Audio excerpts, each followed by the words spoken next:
We're going to go ahead and get started. Welcome, everyone. Thank you for spending your Sunday afternoon with us.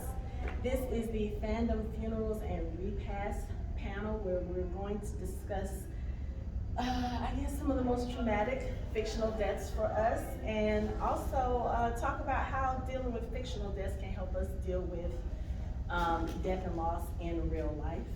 My name is Hanako. I am the creator and host of the Fandom Hybrid podcast, and I'm going to let everyone introduce themselves, tell us your name, where you're from, and what fictional or fandom death affected you the most that you can think of, like off the top of your head.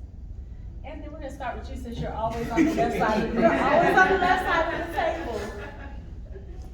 My name is Anthony Liggins. This is my first time in CONjuration. So Welcome.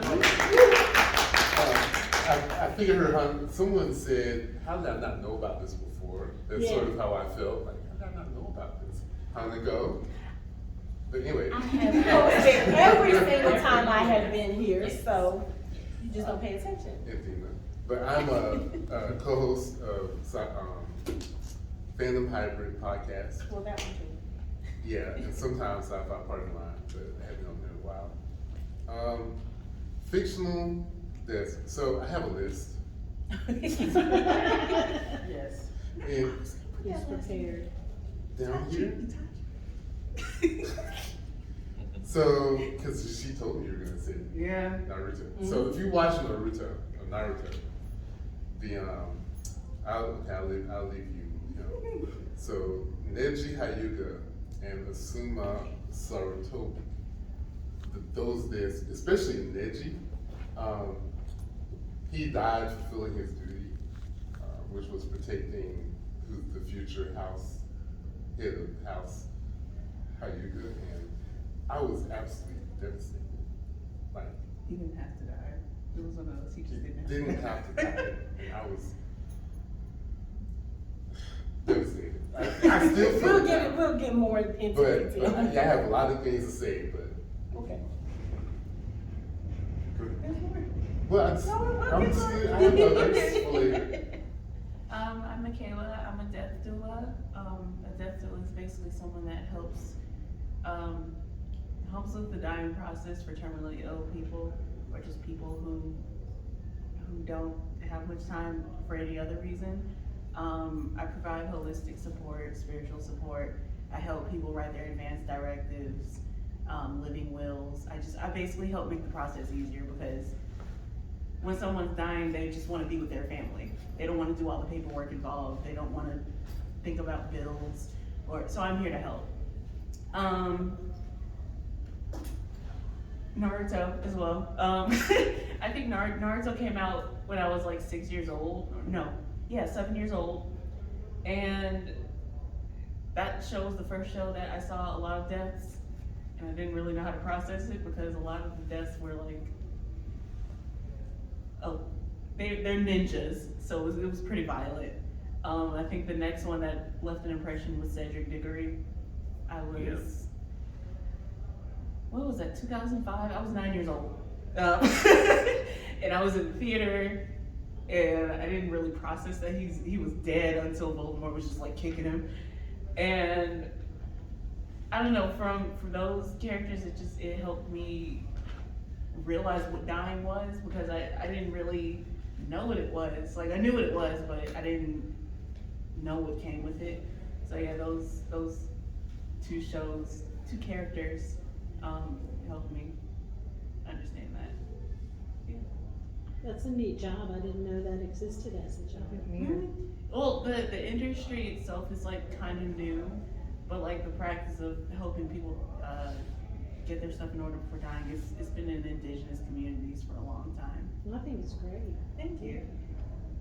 My name is Michael Collins. I am a co-host and in theory presenter for the Fandom Hybrid podcast. I'm kind of the weird one in the Fandom Hybrid podcast, because when Hanako came to me about this panel, I didn't really think about like a fictional character. but I thought about someone who died who it hit me so hard, like to this day. Like I can't watch anything with him in it, and that's Robin Williams. Oh my God.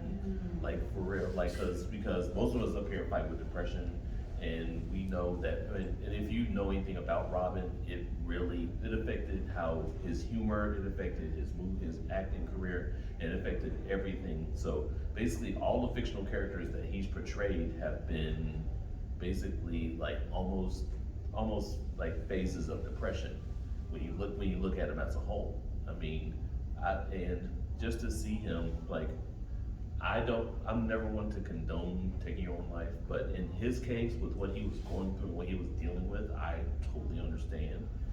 And that's just, it really hit me.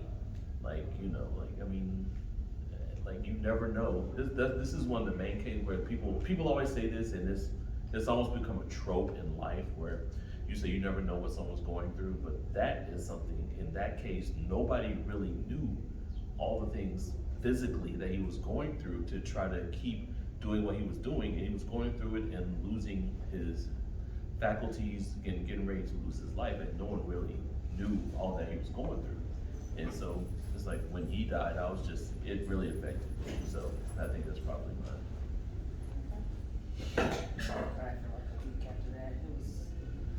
I still can't watch Hook. Like I can't even watch Hook at all. Well, I already introduced myself, but as far as deaths, fictional deaths, trying to remember back to like early years reading different books or whatever. The thing that I thought about was John Coffey from The Green Mile.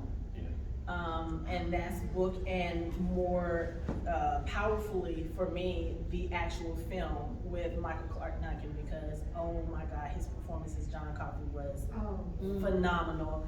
And when that whole scene played, I remember I just cried and cried and cried, and I still cannot watch that movie and watch those scenes without bawling my ass off. Also, Lenny from Of Mice and Men. That death, I remember reading that as a teenager and just not knowing how to deal with, like, this is a fictional character. This is somebody that's not real. Why am I so emotionally invested in this? Adult-wise, I will say the whole of Harry Potter and the Deathly Hallows. That's the one that I remember having very visceral reactions to, like when Hedwig died, when, I remember slamming my book, putting my book down, not being able to go back to it for 30 minutes. I remember throwing my book across the room at Dobby's death. So those different things. It's like, and of course now as an adult, I do realize that, we spend a lot of time with these characters, so it's easy to become very emotionally invested with them. So those are the ones that really did it for me. I'm Dina. I recently started with my husband our YouTube channel, Drunken Blurdy. So I'm not on the podcast, but I also do something a little nerdy, a little geeky. I have a few as well. I was just thinking, because I'm old and I keep forgetting. As soon as I think of somebody, I forget. So I had to write it down on my phone because I kept forgetting. But one of the ones in particular, it wasn't that I cried, but because I've never been good about processing death, like ever. With speaking of depression and anxiety, that I take medication because death is like that thing that really plagues my soul, like to this day. But one of the deaths I never got over was Obi-Wan, because I was like, why did he just stand there? Why did he just let him do that? And when you're a kid, when you're a little kid, you know he's the good guy, he's gonna just kill Darth Vader. You just know it, and then he just stands there and dies. And I have never gotten over that. Now, obviously, as an adult, I realized why he did it. But back then, it was just like, I couldn't fathom why that was a thing. Later on, one of the other things that just like blew me away was Wash dying in Serenity. Because it was like, really? He's like a main character. How did he die? Like, what? We were at the end of the movie. Yeah, like everybody survived. It was like just one more big fight. Too. It's like 1 minute you're like, we're rejoicing that he And managed to do then it. you don't get to mourn because, you know, you're basically looking at things from Zoe's eyes, and Zoe's like to the job, Right. you know, like, so she just keeps on going, and I'm like, but can we cry?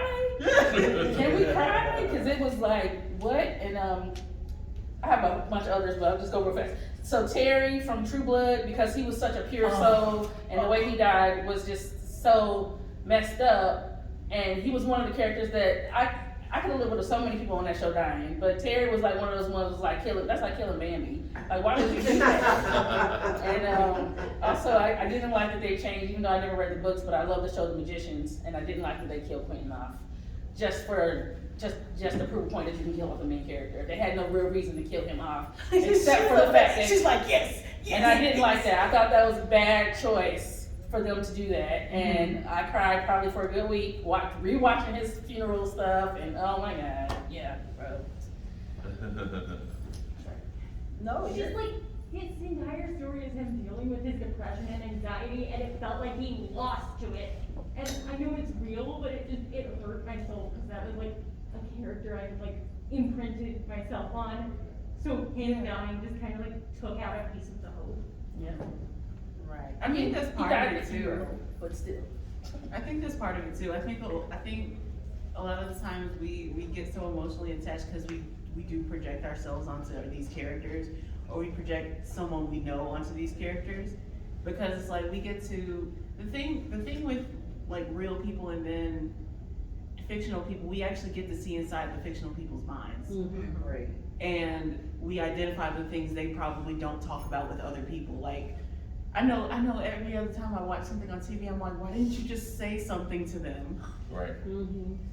This could have been easily solved if you just talked to them Mhm. or just said anything. Like, we know because we see it happening, but the irony is that they have no clue. And then it's like, you have to think about, oh, well, am I doing that in my own life? You know? Oh, that's a good point. Yeah. So it's like, Let's face it, there wouldn't be a Hallmark movie if they talked to each other. oh, exactly. Exactly. That's where the drama is. But yeah, because it's like, I know a lot of time whenever when I watched Naruto when I was a kid, there's this character, Itachi Uchiha. It's funny watching it as an adult because it's like, now I see because when I was a kid, I was saying, these are all kids that are older than me. They should know better. But as an adult, I'm like, no, these are children. These are child soldiers. And they're just expected to die. So with Itachi, his whole character arc is that in the whole first part of Naruto, he's the villain because he murdered his entire clan, entire family. But he left his little brother because, the excuse that he told his little brother was, I want you to get strong enough to kill me. What he didn't tell and what we didn't find out until 400 episodes later was he was basically manipulated and blackmailed into killing his whole family so the leaders of the village didn't. Because they were gonna kill the family anyway.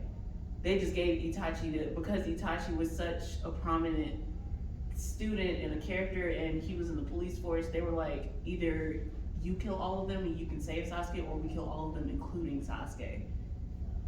So he let his little brother believe he just did it just because he wanted to test how powerful he was. And we're like, no, just tell him the truth. Like, so much could have been avoided if he just told him the truth. Because then this one character, Sasuke, he went on this whole revenge rampage. He tried to kill a whole bunch of people, and it was just not necessary. So like when Itachi finally died, it was while he was fighting Sasuke, but then he just smiled at him and said, okay, you did what you were supposed to do. And he was planning on dying with the truth. If another character hadn't have told Sasuke the entire truth of what happened, Itachi would have just died with the secret. And I'm like, you didn't have to do that. That's messing up your brother. Yeah, it did. Severely.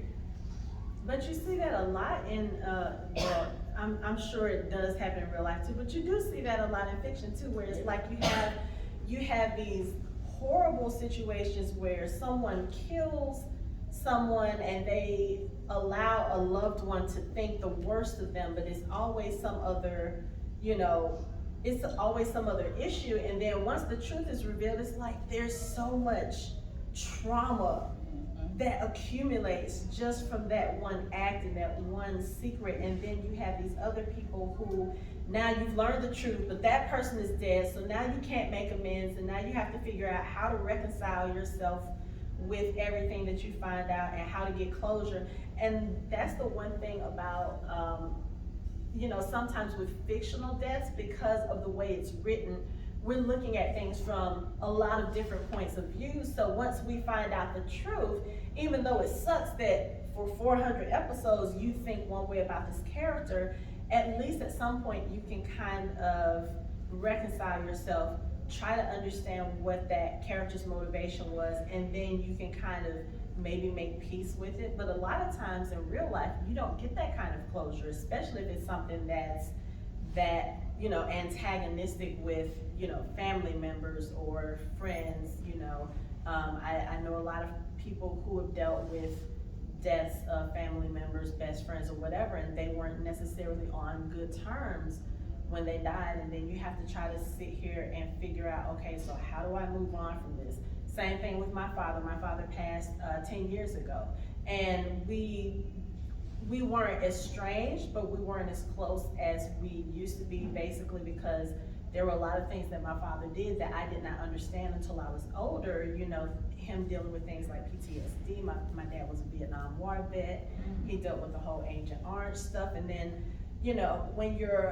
when he was alive, he was always making excuses for the things that he did. And it got to a point where, especially when you're a kid and you notice how it affects your family life, you don't do anything but blame them. You think they're making up excuses to justify their toxic behavior. And then as you get older, you start realizing, okay, maybe there's more to this.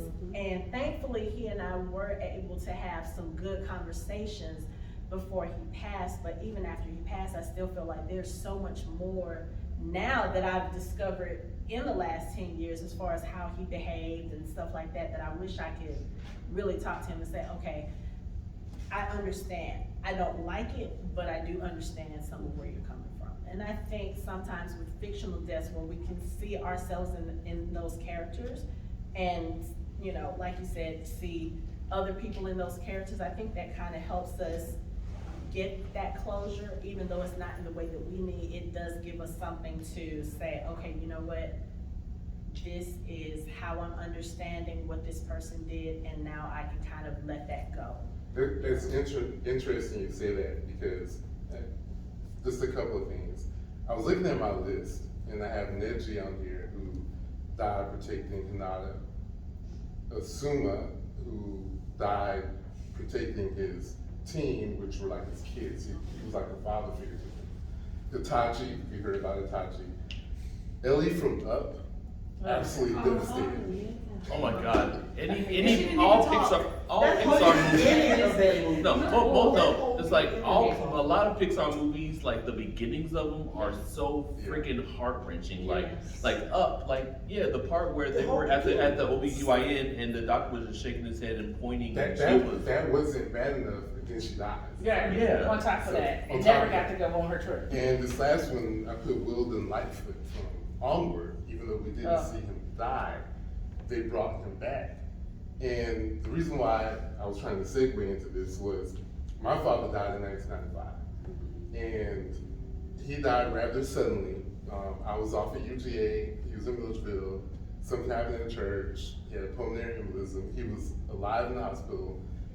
He told them not to call me because I was in the middle of finals. But I spent a whole Sunday doing nothing, watching football, hanging out with friends, and he died that night.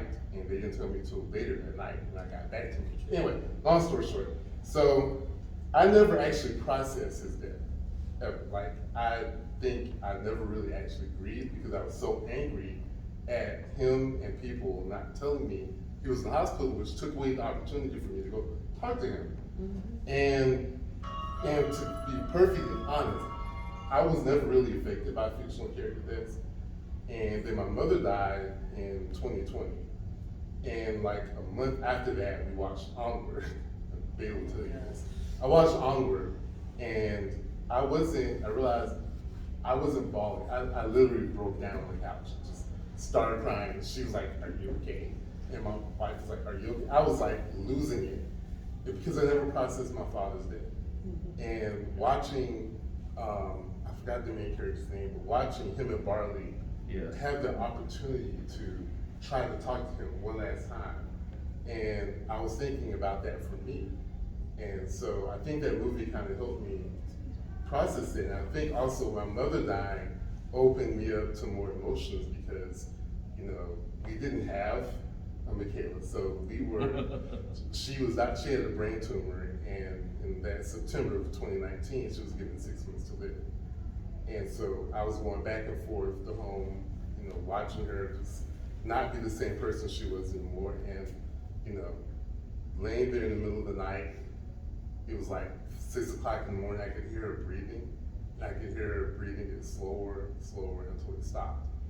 And then I went, checked on her, got my brother, told her, you know, she's gone, and lost it. But ever since then, like, I watched all those Naruto episodes, and every time somebody dies, I'm crying. And I think that's And they die a lot. They die a lot. They die. Sometimes they come back. Yeah, they do, and then they die again. Itachi comes back and he dies again. Anyway, so like before that, Ellie was the one that got me. But since then, all these deaths that I have on this list are after my mother died. And I think mainly because of Onward, I was finally able to process my own father's death and learn how, I don't want to say learn, but actually be okay to mourn. You know, and I don't think I ever actually mourned up until that point. And like, I wish I had more time with them. Both of them. Well, you know, mourning is almost taboo in our society. When there was a time when it was almost a sacred thing. You had this many days, or you wore this color, or you sat and people came and spoke to you. I mean, even like in the Jewish tradition, you know, the Sit Shiva, you know, and I feel like our society has kind of just whitewashed that in a way. They just said, no. 3 days and it's over. You gotta go back to work. Usually get, like, Get your life again. Go back to work. Just get over it. And it's even worse in this, it's become even worse in this pandemic because we couldn't have funerals, so Yes. imagine sitting in a Zoom Yeah. funeral, it's just. I know. Or imagine sitting in a funeral, because my dad died in 2020 and my mother-in-law died in 2020. And in both cases, people still didn't believe the pandemic was, I mean, they didn't die from the pandemic, but it was just the fact that people still didn't believe the pandemic was as bad, so people refused to wear masks. So you're in a place where people are mourning somebody who's dying, and you don't want to cover your face, and you don't care, and you want to hug and kiss everybody. Yes. Like, people just don't have a concept of like how death affects them until it affects them. They don't really have a concept a lot of times, and because we're taught not to have emotions, especially, you know, a lot of times Push it down. it's push it Yeah. down. You gotta be a Suck it man up. about it. Yeah. You know, like don't disturb him because he gotta live his life. But sometimes we just need to be able to mourn. Sometimes we need to be able to cry, and I cry more for fictional people than I do for real people because my death fear, whatever it is, I just have a disconnect, and then I watch something like Onward because Daddy Issues, that movie like destroyed me. I cried probably a good 30 minutes after that movie I'm went out. sure I did. Because For about 30 minutes. I just had other daddy issues, but then it was just like, this is the first time I really cried after my dad died, because a lot of it was I was angry with him, so I didn't really give him his due. And that's how I feel. Because Yeah. my mother had just died, but it really wasn't about her, it was about him. Yeah. It's been, you know, almost 30 years, and Yep. finally. Probably also because you got to spend time with your mother. Yeah. And, you know, up until her death, and like you said, your dad's was kind of sudden, and, you know, like you said, you were You were away. at home, Mhm. just chilling, not knowing about the severity of what was going on, so yeah, that So would, that. yeah. You had something? Two things. One, on the up and onward thing. I found that Pixar is really great at, because like such tragic things happen within the first few minutes, it's kind of, a lot of them are about the fallout of said events, and it kind of takes you through the process of difficult things like mourning and trying to pick yourself up again, and to, is it ever, for anyone else, like, the reaction to the death that gets them more than the actual death? Like, with Cedric, it was less him dying than when Amos Diggory. cheering that, like, Single his boy, the Hufflepuff, Oh was my the God. true winner of the cup, and then he had that Every realization that, single like, he time. was gone, and it breaks me every time. Every time. Yeah, because it's like you see the crowd just slowly Yeah. realize, And oh, this sometimes guy's a lot of dead. the time it's more like the reaction to death, to the death, that sometimes gets me more than the actual death. Yeah. Boromir in Lord of the Rings. Oh, yeah. Watching Aragorn. Like, it just breaks you because you're like, I get that. Or when, okay, we knew Dumbledore died, but it was when Fox is flying and crying. Yes. That's when Dumbledore's death hit me, was Fox.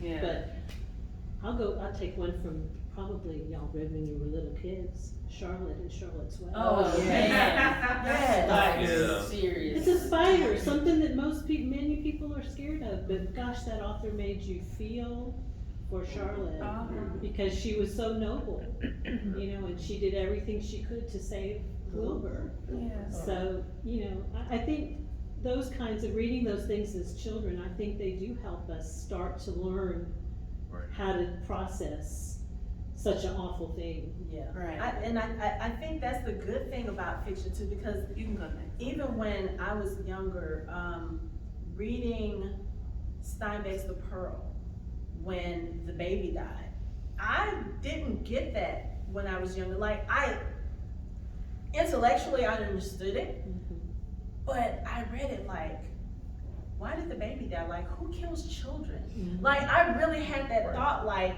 okay, but these are children. Children are not supposed to die.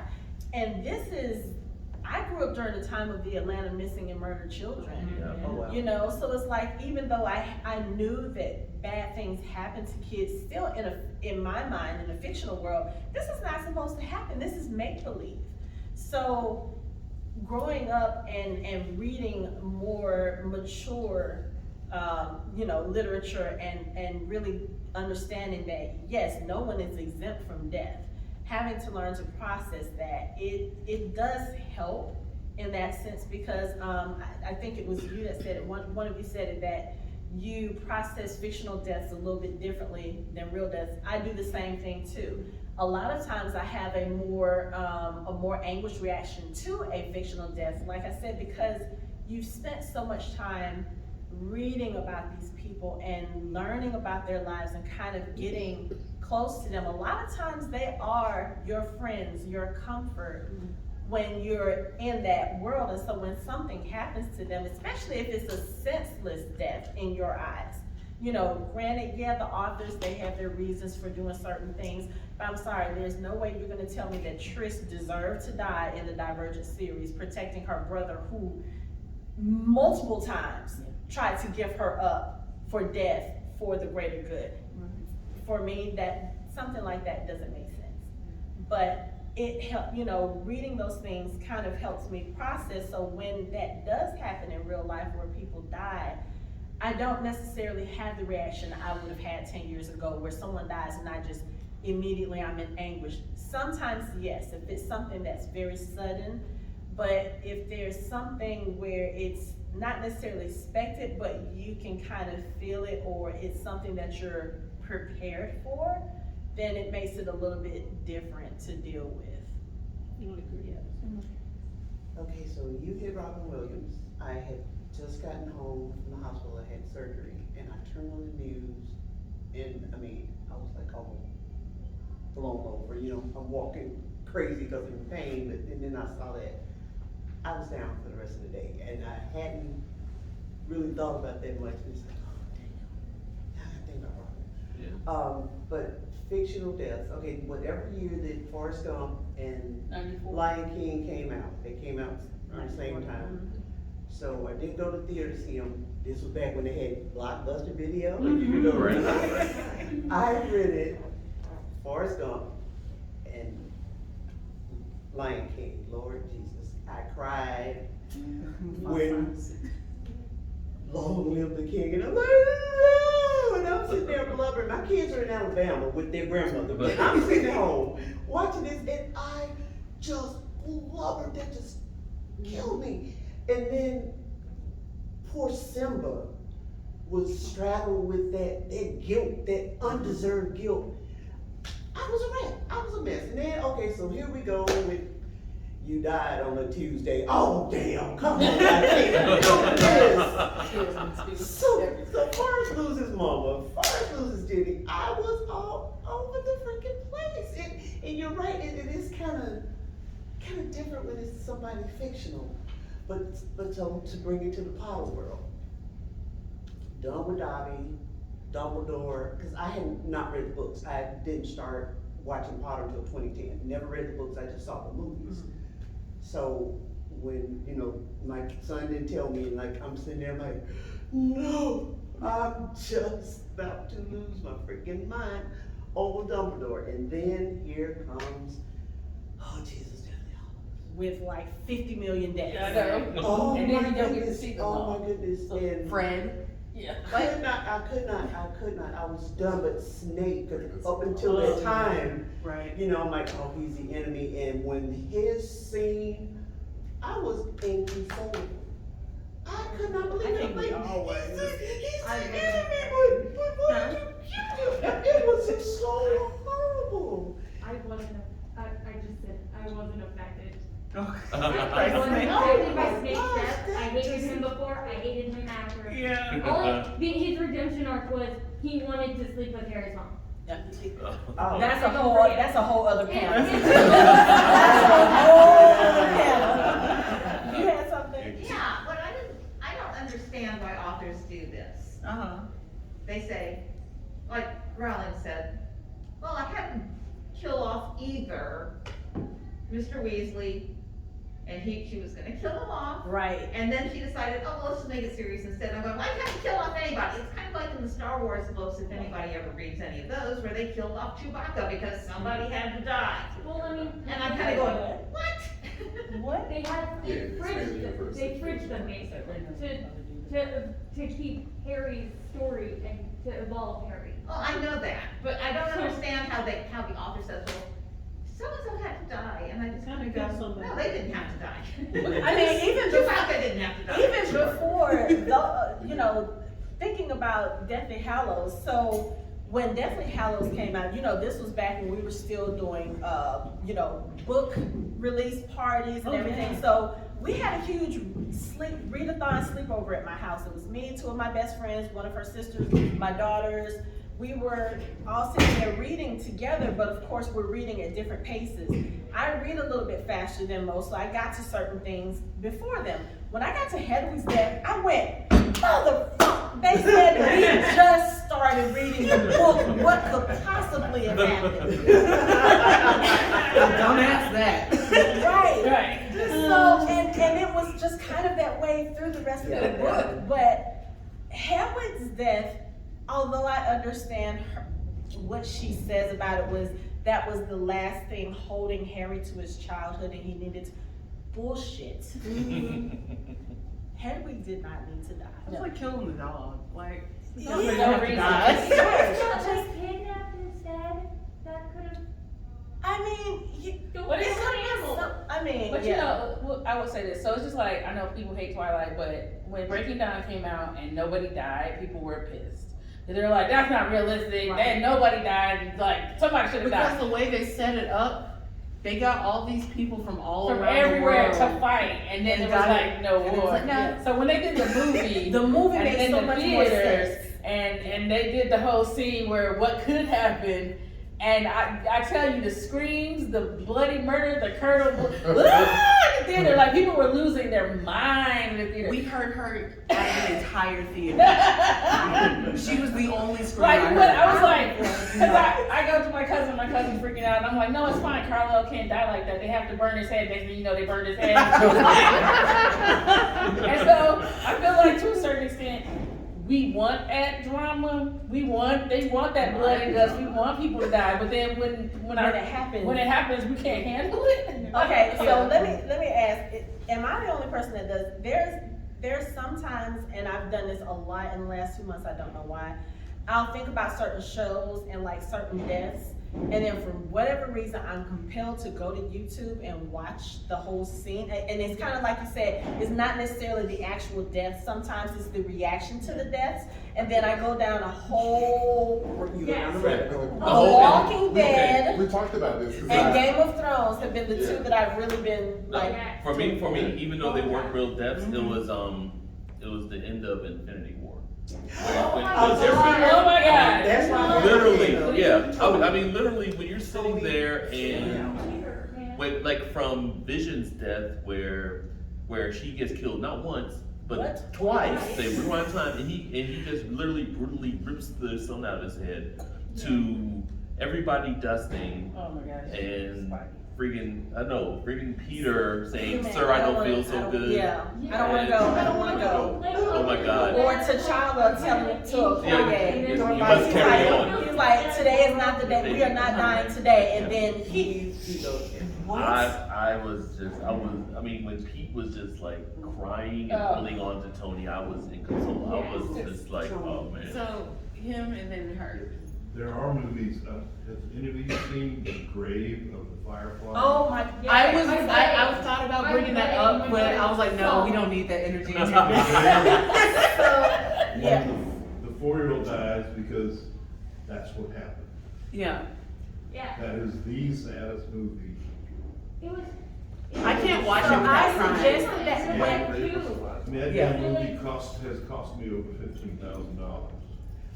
Because when I first saw it back in the early 90s, Uh-huh. I realized, okay, that's happening, okay, that was post World War II, but that happens every damn day around the world. Little kids die because grown-ups can't get along. And I was having trouble sleeping, so it was like 3 in the morning, and I was watching Channel 17, and they had one of these, adopt a third world kid. right. Oh yeah. So I was like, okay, I can't do everything, I could do something. So I called in, so I could get some damn sleep. Well, that was 30 years ago. So that damn movie has cost and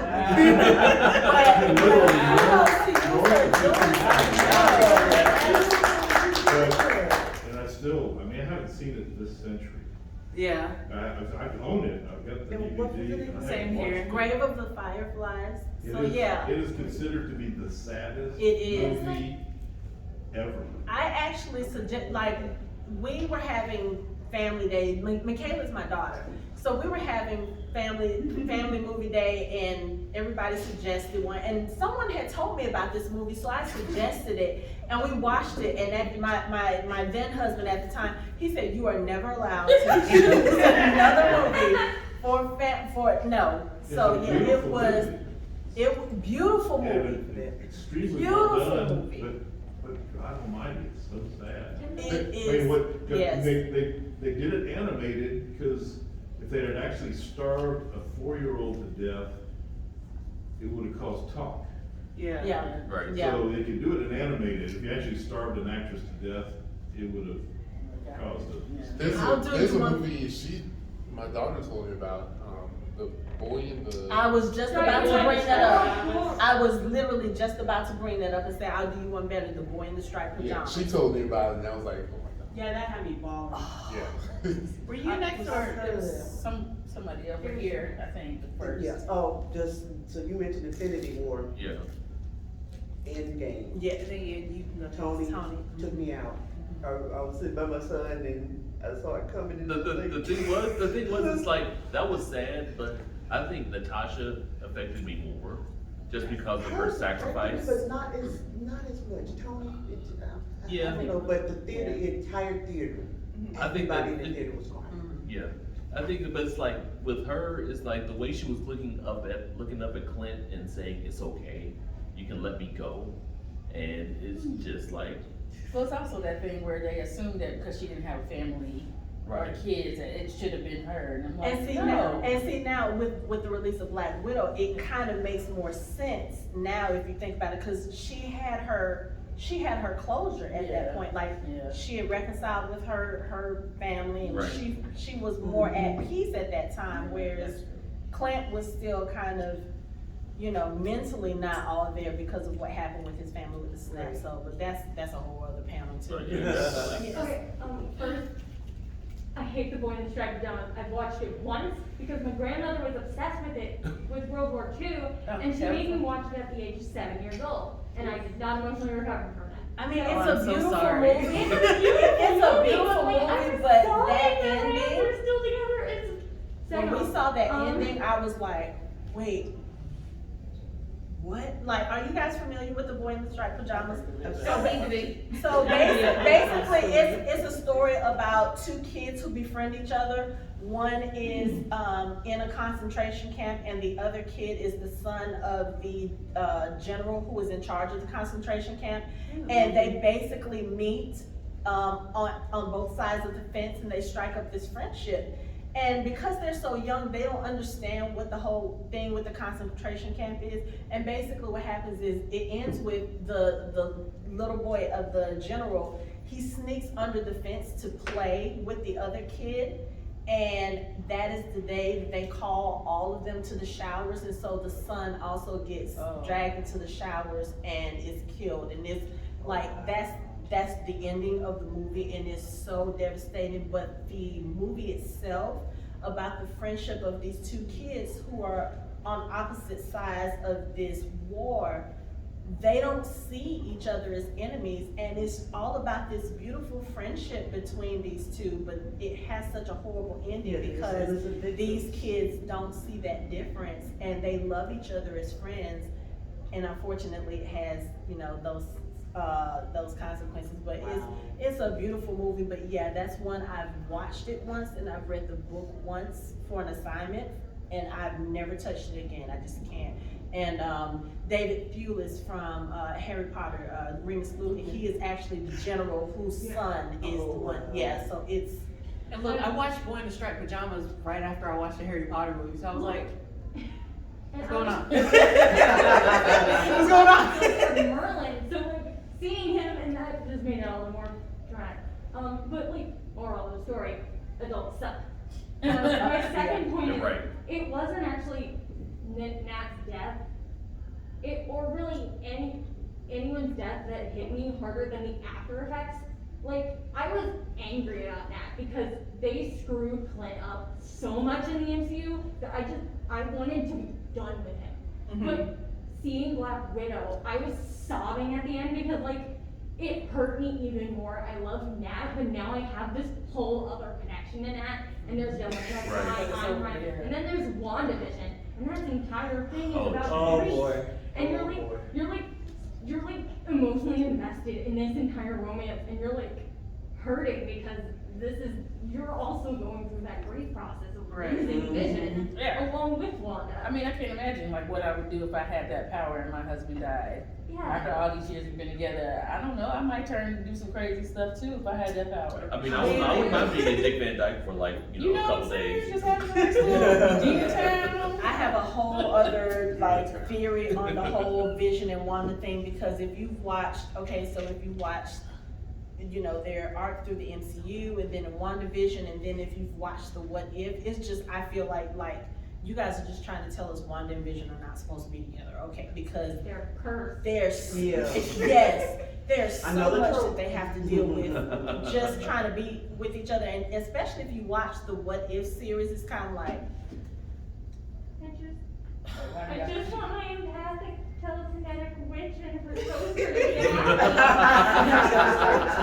Is that too much to ask? right. But earlier, someone had mentioned this that we watch over and over again. Boromir in Lord of the Rings. I swear I would just just go straight to that scene because it's so powerful. No, but that's the No, thing. but The acting It's cathartic. Yes, yeah, it is. because Boromir had all these issues with Aragorn, and at the end, in his dying breath, he's like, "I will follow you to the aunt, my brother, my kid, and you just, like, I feel it now. Yeah. It's very emotional, it's very powerful. I don't remember that being in the book. No, No, the death, yes. The I death remember would not him doing be- the my not- brother, my king, and all Yeah. that stuff. I don't remember that. It's Aragorn is not. Yeah, So it's- still. I mean, that rabbit hole, I watched Q's funeral over and over again just to hear them sing and to see him get to see his funeral, what his funeral was gonna be like, over and over again. If I just need to cry, I'll go back and I'll watch the thing with Terry, cause on True Blood, cause I'm like, that'll make me cry, I need to get this out, whatever it is. Cause I know certain things are always No, gonna make or me cry. the quartet scene on Titanic, where he's playing by oh my himself, then they God. come back and start playing, then you see the old couple in the bed with the water Yeah. rushing under the bed, and the mom telling the story to the kids, and you know they're not getting out, it's just like, Yeah, 'cause they the were- very first time I saw it in the theater, I was bawling my eyes out, and I was like, I started to stop it, like, I don't want people to see me crying, and I was like, I don't care, what is But those kinds of scenes also help me think about people when they deal with death, because you have some people who are absolutely terrified of dying and they will do whatever they need to do to keep it from happening. Thinking Voldemort, as far as fictional people. But then you have those people who quietly accept that it's gonna happen and they either peacefully go or they do what they can to make a difference before they leave. It makes you really kind of think about about the different ways that all of us deal with death. Because again, there are some people who, the minute someone dies, they emotionally can't handle it. And then there are some people that you look at and you're like, are you not affected at all? No, just processing it in a different way. Right. I mean, I don't know about y'all, but I've had people that we didn't get to go to a funeral. There wasn't a funeral. And I find that very hard because there's Right. something, I don't know, cathartic about going to see the loved ones who are left and expressing your condolences to them. And I'd always done that. I'm a Southern girl, you go and you bring a casserole and and you do that. And until my father died, I'd never experienced the other side of it. And I found that whole time, all these people standing in line to talk to us and tell memories of my dad, things I didn't know about my dad.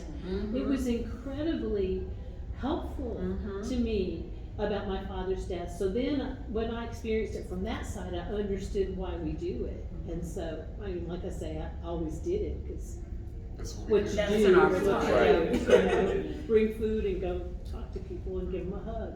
But not being able to do that with these people's deaths that I love has been very hard during the pandemic. Right. Very hard. Sorry, I keep talking. No, Your, it's No, fine. your comment about how different people react to,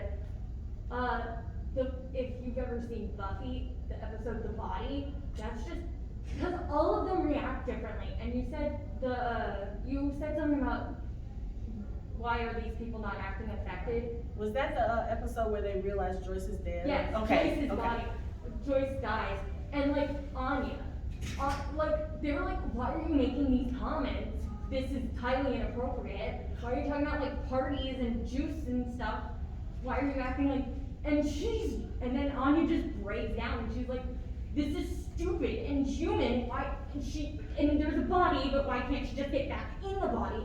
And she can't do this stuff anymore. I don't understand. Right. And it's just, it's, and like each of them, how they react and how they, like Buffy goes into a state of catatonic shock talking to the policeman and like having to like deal with her little sister. And it's such a beautiful episode to like show all the different ways that people can like Grieve, yeah. deal with this thing happening so suddenly. Or even not suddenly at all, just how they deal with something that horrible suddenly hitting. You just reminded me of a TV show that I am absolutely obsessed with. I called everyone a mask is here, but I'm masking. I go back and watch Haunting of Hill House. I was just about to say It's so that. good. Like, Yep. just the way, because it really, a lot of people didn't like Steve because of how he dealt with it, but I'm like, okay, but he was a child. He had no clue what was going on. His dad did not tell him what happened. And he woke up and his mom was dead. So he had to fill in the spaces, and he decided to write a book because that was his way of coping. But Shirley and, what was the other son? Theo, they were just like, well, why did you do this? That's not what actually happened. You're using this for fame. He's like, this is the only way he was able to grieve. Exactly. Like, the thing is, like, he was both, his dad basically kind of like emotionally broke that night. So he also had to kind of take up an authority position. But also, he was the one most out of the loop. And Right. he had no concept of what was going on. Right. I don't particularly like him, but I understand Yeah, exactly. why he But went that way. it's also what you said about why didn't you just tell him the truth? 'Cause Exactly. he was a child. The most you could have did was look, this is what happened. You know, believe it or not, but this is what happened. And instead of being like, don't say anything. Just Right, don't tell because don't you say see anything. how So everybody- childhood trauma Yeah. affects people in their adulthood. Yeah. Yeah. People, the stuff that affected me as a child. I had one of my old babysitters. Her son died really suddenly. I can't rake leaves anymore because that was the last thing I did with him. Oh, So it's yeah. just small stuff. Right, right. And it's like, I didn't realize how much that affected me until I went over to my grandmother's house again. You know, she's still her neighbor, and my grandmother wanted me to rake leaves, and I was just like, no, I can't do it. And I didn't have an explanation. I couldn't explain it to her. So, and that happened when I was 7.